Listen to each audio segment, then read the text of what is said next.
তাহলে সে আখিরাতে 10 জন দুজকি শাফাত করার অধিকার আল্লাহ পাক তাকে দিয়েছে। আহাল্লা হালালাহু ওয়া হারামা হারামাহু, হাদিসের ইবারত। এই জ্ঞানটুকু নিয়ে যদি সে চলে, তাহলে তাকে তার পরিবারভুক্ত 10 জনকে শাফাত করার অধিকার দেওয়া হবে। যেমন আমাদের হাফিজ হেলালউদ্দিন সাহেব হজে যাচ্ছেন, আল্লাহ সমস্ত হাজিদেরকে হজ্জে মাবরুর জিয়ারতে মকবুল নসিব করুন, আমরা দোয়া করি। কিন্তু হজের শর্তাবলী, হজ এই শর্ত পূরণ করার মাধ্যমে হজ কবুল হয়।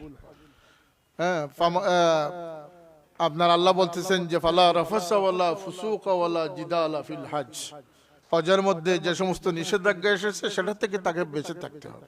আল্লাহর নবীর হাদিস রয়েছে যে মান হাজ্জা ওয়ালাম ইয়ারফুস ওয়ালাম ইয়াফসুক রাজাকা ইয়াউমিন ওয়ালাদাতহু উম্মু আও কামা ক্বালা আলাইহিস সালাতু ওয়াসসালাম, যে হজ করলো এবং ফিস্ক ফুজুরি থেকে, রাফস থেকে তাকে সে বাঁচিয়ে রাখলো, সে আরফা থেকে এইভাবে ফিরত যাবে যেন তার মা তাকে ওই দিন জন্ম দিয়েছে।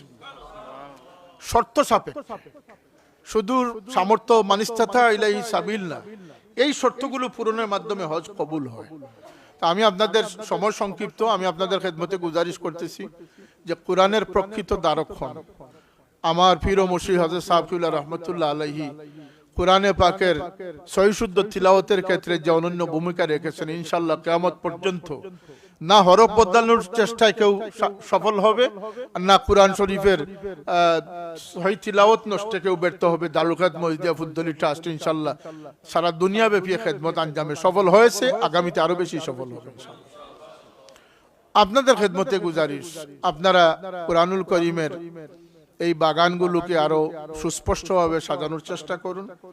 কোরআনিক নলেজ, আমি মৌলানা ফয়জুদ্দিন সাহেবকে সবসময় বলে এসেছি যে তাদেরকে কোরআনি নলেজ দান করেন। এই কোরআন কিভাবে, কার মাধ্যমে, কতদিনে, কি জন্য আমাদের কাছে কে পাঠিয়েছেন, কোরআন কে নাজিল করেছেন? আল্লাহ। কোরআন কার কালাম? যদি আমরা একটা খত বা চিঠি মনে করি, এটা কার পক্ষ থেকে এসেছে? সুতরাং কোরআনকে তদব্বুরের সাথে তিলাওয়াত করলে ইমানের নূর বৃদ্ধি হয়। বলেন সুবহানাল্লাহ। কোরআন তিলাওয়াতেও সওয়াব আছে। যদি আজকে ফতোয়া এসেছে কোরআন তিলাওয়াতে কোনো সওয়াব নাই, নাউজুবিল্লাহ বলেন।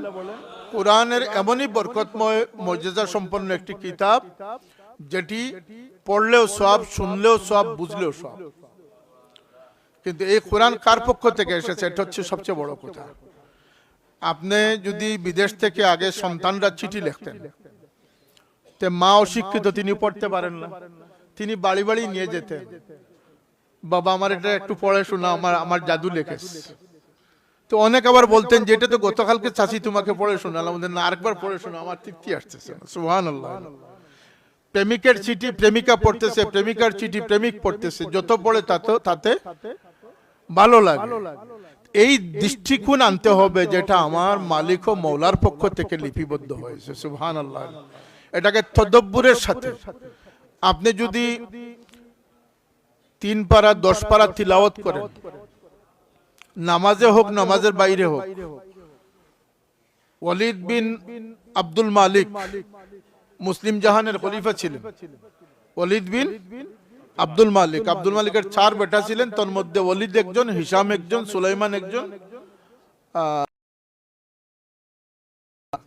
ওয়ালিদ বিন সুলাইমান বাদশার তখ্তনিশীন হওয়া সত্ত্বে, মানে তিনি চলমান বাদশাহ হওয়া সত্ত্বে প্রতি রাত্রে তিনি তাহাজ্জুদের নামাজে 10 পারা কোরআন শরীফ তিলাওয়াত করতেন।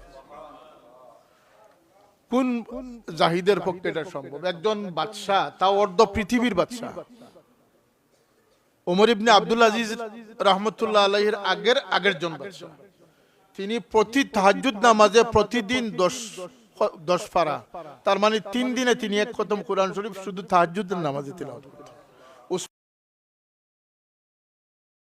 নামাজের মধ্যে আলহামদুলিল্লাহ থেকে নিয়ে নাস পর্যন্ত তিনি তিলাওয়াত করেছেন। এগুলো হচ্ছে মুজাহাদা।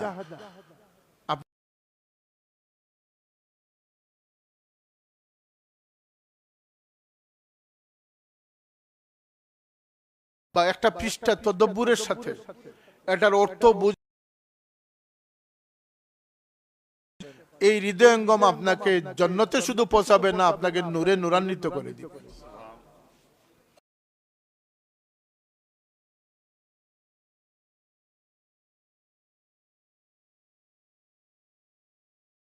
আমাদের ছাত্র সংগঠন তালামিজে ইসলামিয়া আমাদের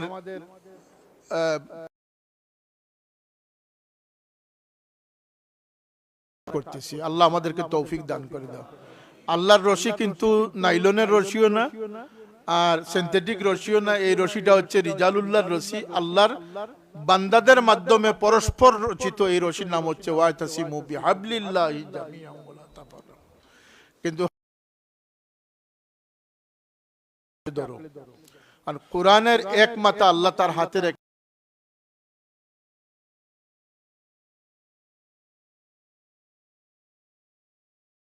রাসূলুল্লাহ সাল্লাল্লাহু আলাইহি ওয়াসাল্লাম বলেছেন তোমাদের সামনে আমি দুটি জিনিস রেখে গেলাম, একটি হচ্ছে কিতাবুল্লাহ, একটি হচ্ছে সুন্নতে রাসূল। এই দুটাকে যদি তোমরা আঁকড়ে ধরতে পারো লান তাদিল্লু, তোমরা কোনোদিনই গুমরা হবে না। সুবহানাল্লাহ। আমার শেষ অনুরোধ হচ্ছে কোরআন শরীফকে চর্চার মধ্যে রাখতে হবে। এই মোবাইলের কারণে বর্তমান মোবাইল একটা ফিতনা, একটা দাজ্জাল, দাজ্জালের খবরি বাটা। এই মোবাইলের মাধ্যমে পৃথিবীর লক্ষ কোরআনে হাফিজের সিনা খালি হয়ে গেছে। কথাটা ঠিক, আপনারা একমত না? একমত না? লক্ষ লক্ষ, এ পর্যন্ত পৃথিবীতে এক গণনা অনুযায়ী 250 কোরআনে হাফিজ আছেন। এর 250 কোটি, সরি 2.5 কোটি, 2 কোটি 50 লক্ষ হাফিজে কোরআন মওজুদ আছেন। হর জবানতে মওজুদ থাকবেন ইনশাআল্লাহ, আরো বৃদ্ধি হবে। কিন্তু লক্ষ লক্ষ হাফিজে কোরআনের সিনা শূন্য হয়ে গেছে মোবাইল ব্যবহার করার কারণে। লক্ষ লক্ষ কোটি মানুষের ফজরের নামাজের আদত চলে গেছে এক মোবাইলের কারণে। গড়ে দ্বন্দ্ব হয়েছে, তালাক হয়েছে, বিচ্ছেদ হয়েছে, এমন ঘটনা হাজার হাজার লক্ষ তাদাদে চলে গেছে। মোবাইল, তোমাদের প্রতি আমাদের গুজারিশ হচ্ছে মোবাইল থেকে যত দূরে থাকবে আল্লাহর তত নিকটবর্তী থাকবে, একটি কথা। আরেকটি হচ্ছে তোমাদের দোয়াতে মোনাজাতে তোমরা মা বাবাকে বলবা না। 2 নিমক হারামের দোয়া কবুল হয় না, যে দোয়ার মধ্যে আল্লাহ নবীর প্রতি দুরুদ পাঠ করে না আর যে তার মা বাবাকে স্মরণ করে না। আমি এটা বললাম এই জন্য, আল্লাহর রহমতে আমাদের অভ্যাস আছে, আমরা যে কোনো দোয়াকে, সংক্ষিপ্ত দোয়া হোক আর জিয়ারতের দোয়া হোক আর যে কোনো দোয়া হোক, আমরা আমাদের মা বাবাকে ছাড়ি না। আমরা আমাদের এক্সপেকটেশন তোমাদের উপরে, তোমাদের মাথায় পাগড়ি শুধু আমরা দিচ্ছি না, আমাদের জিম্মাদারি তোমাদের হাতে আমরা অর্পণ করতেছি। আহলে সুন্নাত ওয়াল জামাতের সহিহ আকীদার উপরে যদি কায়েম থাকতে পারো আর কোরআনের ফিকিরকারী হিসাবে, মুফাক্কির হিসাবে যদি দুনিয়াতে বেঁচে থাকতে পারো, আদবি আখলাকি মা বাবার বাধ্য হয়ে থাকতে পারো, তোমাদেরকে দমাবার কেউ না। ইনশাআল্লাহ তোমরা দুনিয়াতেও কামিয়াব হবে, আখিরাতেও কামিয়াব হবে। এই দায়িত্ব তোমাদের উপর অর্পণ করলাম। মা বাবাকে যেন দোয়াতে আমরা না বলি। আমার বড় সাহেব সব সময় বলেন যে আল্লাহ যতদিন হায়াতে রেখেছো মা বাবাকে ইয়াদে রাখার তৌফিক দান করো। এক বড় সাহেব এক বাতি জ্বালতে পারে হাজার বাতির প্রাণ। আপনারা বিভিন্ন প্রতিষ্ঠানে পাহাদারি করতেছেন, আলহামদুলিল্লাহ। বিশেষ করে এই মাদ্রাসায় দারুল মুস্তাফা, আজকে যতটুকু শুনলাম, আপনাদের যে কোনো সহযোগিতা, যে কোনো সময়, যে কোনো কাজে কোরআনের খেদমতের জন্য আমাকে ডাকবেন, রাতে ডাকেন, দিনে ডাকেন, ইনশাল্লাহ আমরা উপস্থিত হব।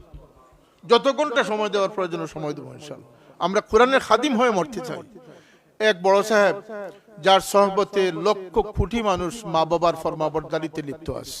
আমার কথার সাথে আপনারা মনের সাথে মিল পড়ছে কিনা আপনারা চিন্তা করেন। বড় সাহেব না হলে কিন্তু আমরা বুলা সন্তান, হ্যাঁ বুলা